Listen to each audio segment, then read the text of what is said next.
Hello and welcome to Frontrunner Motorsport. And it is Indy 500 time again. It honestly doesn't feel like it's been that long since the 2020 race ended with a shocking second victory for Takuma Sato. But who will be drinking the milk at the end of the famous race this year? So many great drivers in the field, 9 past winners and only 2 rookies. It is a really hard race to predict. But I'm going to give it my best go, and if I get 0 right, I'll drink milk. A pint of week-old scabby milk to be precise. So, remember to subscribe.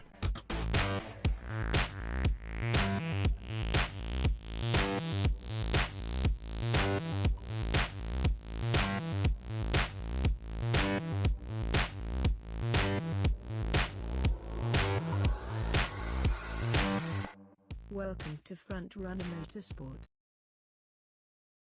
Right, I'm going to start with the cars I don't think are going to finish. Essentially picked at random, as it is impossible to know what's going to happen during a race. In 2020, 8 cars didn't make it to the finish line, mostly through crashes and James Davison bursting into flames. So this year, I think there will be 10. So here are 10 drivers I don't think are going to make it to the end of the race. Dalton Kellett, Max Chilton, Sebastian Bourdais, J.R. Hildebrand, Connor Daly, Pietro Fittipaldi, Santino Ferrucci, Ed Jones, Marcus Ericsson, and Will Power.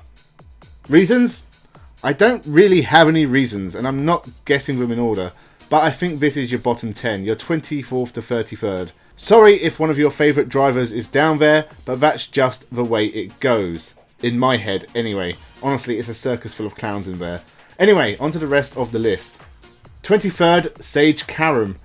Nothing shocking here. Sage Karam doesn't have a spectacular record in the Indy 500. 9th on his first attempt in 2014 and only once inside the top 20 since. He will spend the entire race at the back, avoiding crashes, but falling a few laps behind, and will then be forgotten until the next Indy 500 rolls around. 22nd, Simona Di Silvestro. The car that qualified last with a new team in Perez Autosport, I think they will do well to survive, but no miracles on race day. 21st, Stephan Wilson. This is actually only the 4th IndyCar race Stephan Wilson has participated in. The brother of the late Justin Wilson is not a full-time race driver, but almost won this race back in 2018, but he ran out of fuel and dropped to 15th. I think back marker is best for Wilson in 2021. 20th, James Hinchcliffe. James Hinchcliffe has not had a great year so far, but has been fairly competent at the Indy 500 in the past, with a best 6th place in 2012. But given he hasn't finished higher than 17th since the season opener in Alabama, I'm going with 20th. 19th, Juan Pablo Montoya. A 2-time winner, but it has been 4 years since Montoya had a go at the Indy 500. Also 21 years since his first victory. I'm expecting a quiet race for Montoya, but he is one who can definitely surprise me. 18th, Marco Andretti.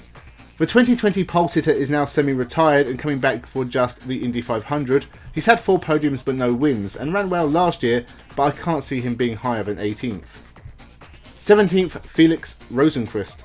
Has kind of played second fiddle to his teammate this year, but Felix Rosenqvist did take a win in IndyCar last year, and has the talent to do well here, but I think it'll be a mediocre race for the Swede. 16th, Ed Carpenter. This is Ed Carpenter's 16th Indy 500. He has 1 podium in 2018 when he finished 2nd, and has started on pole 3 times. He's starting the 2021 race in 4th place, but he's a hard man to pin down, and I can't see him at the right end of the field come race end. 15th, Jack Harvey. Jack Harvey has been pretty good so far this year. He had his best Indy 500 result last year with 9th, but he didn't excel in qualifying. 14th, Simon Pagenaud. Former champion, Indy 500 winner just a couple of years ago, and he is running well in 2021 so far, so why is he in a lowly 14th? Well, he only qualified 26th. He might make up places and finish higher, but I think he'll get stuck here. 13th, Helio Castroneves. A 3-time winner who always finishes the Indy 500. This is his 21st Indy 500, and he has finished in the top 10 14 times. But he hasn't in the last 3, and despite qualifying well, I think he will drop back to unlucky 13.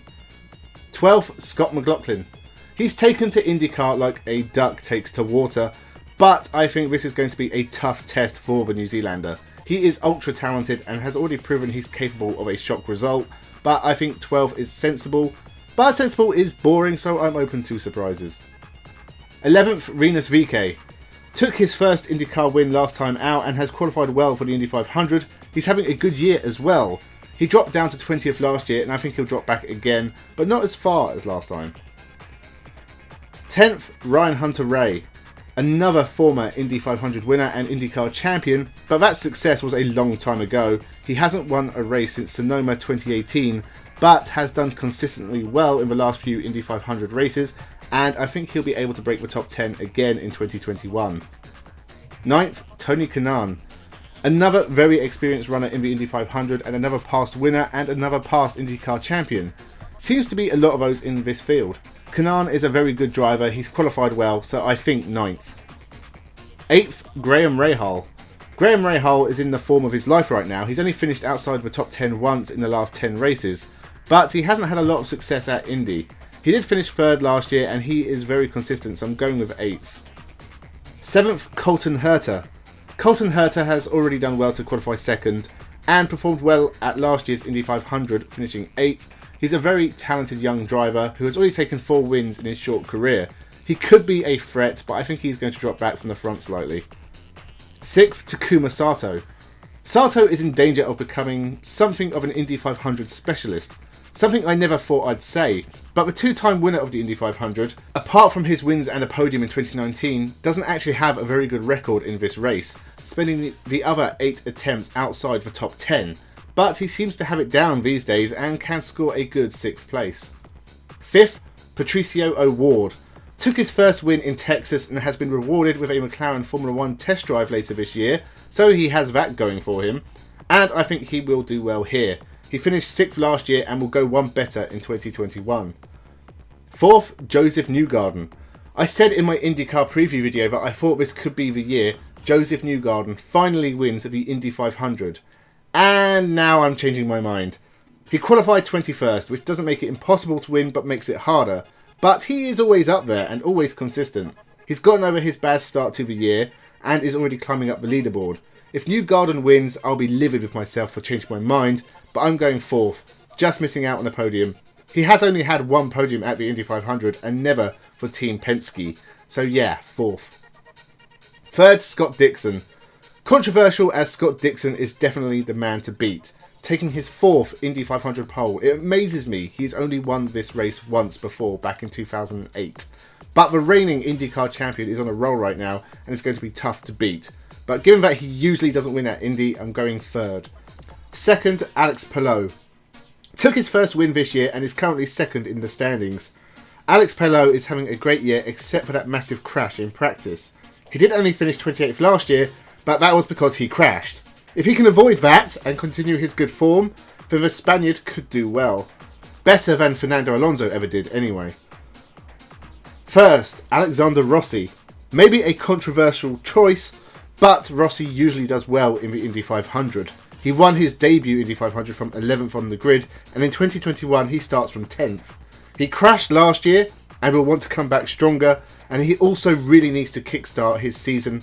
What better way than winning the Indy 500? He's a good driver, a championship contender just a couple of years ago, and he can get back on the train with success here. Rossi is my pick for a 2nd Indy 500 win. So there are my predictions. Honestly, it is a really hard race to predict. So let's make a deal. If I get any right, then you have to hit that subscribe button. We are so close to getting to 400. And then maybe by next year's Indy 500, we will have the big 500 ourselves. So like and share the video. Leave your comments down below. Who do you think will win the Indy 500? Who do you think will be in the wall? I'd love to have a read of them. Who do you think I got wrong? Thank you for watching. Enjoy the Indy 500 and have a good one.